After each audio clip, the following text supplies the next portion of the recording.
तीन असे सर्वात महत्वाचे प्रश्न जे एका राजाला त्यावेळेस त्या काळी पडलेले होते. तो राजा खूप बेचैन होता त्या तीन प्रश्नामुळं, कारण ते तीन प्रश्न त्याला खूप खात होते, सतत परेशान.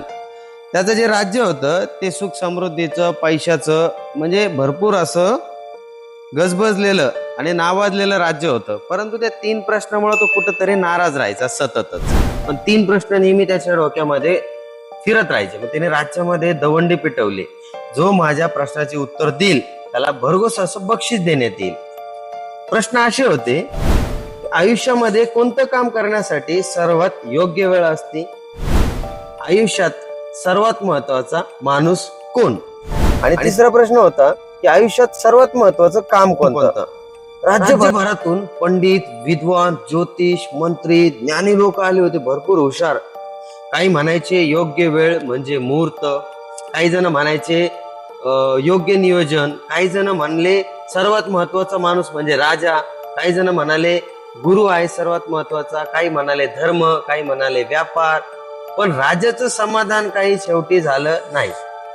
त्याला कळतं की जंगलामध्ये एक साधू राहतो.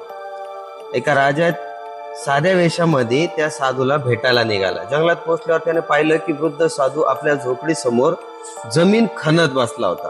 खणत नाही का आपण जमीन, तसं. राजा जवळ गेला, नमस्कार केला आणि आपले तीन प्रश्न त्याला पण विचारले. पण साधू काहीच बोलले नाही. ते शांतपणे त्यांचं जमीन खणण्यामध्ये व्यस्त होते. मग साधू वृद्ध असल्यामुळे त्याला त्रास होत होता. राजाने त्याच्याकडून फावडा घेतला आणि स्वतः जमीन खणू लागला. काही तास गेले, सूर्य मावळायला लागला. राजा पुन्हा तो प्रश्न विचारण्यात झाडीतून एक जखमी माणूस धावत आला आणि खाली कोसळला.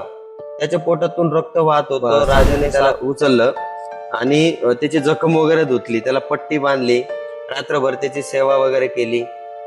सकाळी तो माणूस सिद्धीवर आला आणि राजाच्या पाया पडून रडू लागला. राजा आश्चर्यचकित झाला का बो, हे असं कसं काय झालं? तो म्हणाला, महाराज मला माफ करा, मी तुमचा शत्रू आहे. माझ्या भावाला युद्धामध्ये शिक्षा मिळाली म्हणून मी तुमचा द्वेष करत होतो. काल तुम्ही परत येत असताना तुम्हाला मारण्याच्या उद्देशाने मी इथे दबा धरून बसलो होतो.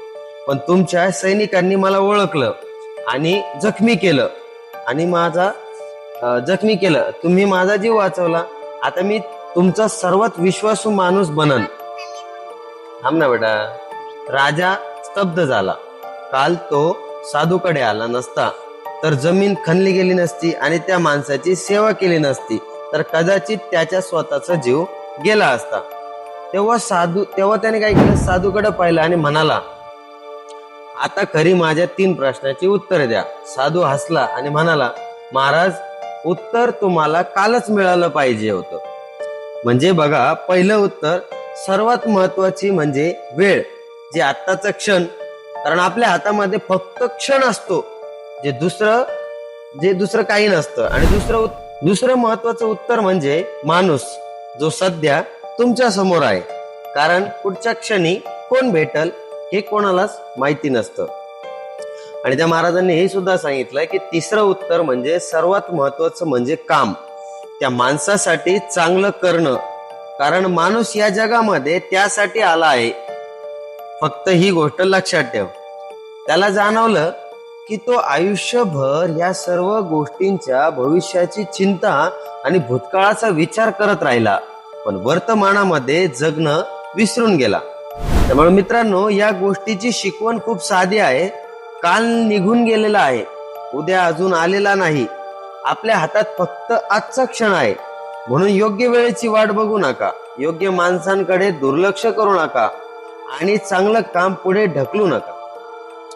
कारण आयुष्य बदलणारा प्रत्येक उत्तर वर्तमानात क्षणातच दडलेलं असतं आणि आपण विचार करत बसतो भविष्यामध्ये.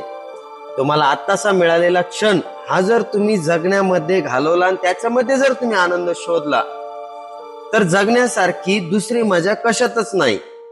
आयुष्याच्या प्रश्नामध्ये गुंतून बसण्यापेक्षा सध्याच्या परिस्थितीमध्ये आज काय चालू आहे आणि आज काय करायचं आहे याचा जर विचार आजच्या पुरता जरी आपण केला, तरी आपलं भविष्य हे सुंदर होणार, यामध्ये काहीही डाऊट नाही. स्टोरी थोडीशी खूप लांबची होती आजची, आय होप तुम्हाला आवडली असेल तर लाईक करायला विसरू नका आणि आपल्या चॅनलला शेअर करायला पण विसरू नका. चॅनल सबस्क्राईब करा जर केलेलं नसेल तर अशा स्टोरीसाठी. भेटूया नेक्स्ट व्हिडिओमध्ये. धन्यवाद.